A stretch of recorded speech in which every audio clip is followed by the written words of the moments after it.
Bonjour, on va au métro Edgar Quinet, s'il vous plaît.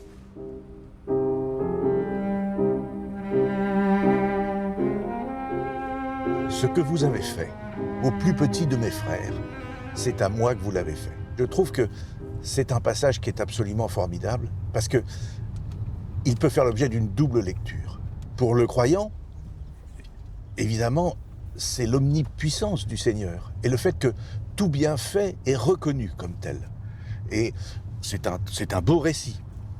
Pour l'incroyant, et c'est ce qui m'intéressait plus, pour l'incroyant, ça veut dire tout simplement que l'attention à tous, et l'attention à ceux qui sont un peu sur le côté de la route, un peu qui n'ont pas tout à fait pris le train comme les autres, eh bien cette attention, elle fortifie le tout. C'est la leçon de la solidarité, c'est le fameux lien social, et ce lien social rend le tout solide.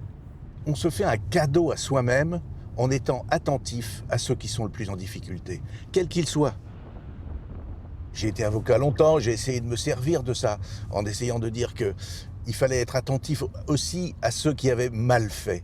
Parce que il suffit pas de punir, il faut aussi aller essayer d'éveiller la part d'humanité qui est dans tout homme ou dans toute femme, même ceux qui ont gravement fauté.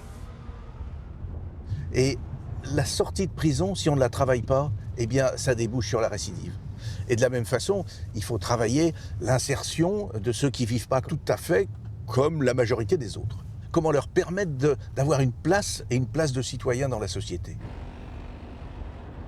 La paix sociale, c'est la plus grande richesse qu'il faut travailler. Parce que une société qui est unie autour d'un projet, c'est une société qui est forcément plus forte et qui se construit et qui peut se tourner vers l'avenir et améliorer la vie. Je vous souhaite une très très belle journée. Je vous remercie et puis peut-être à une autre fois. Au revoir. Au revoir.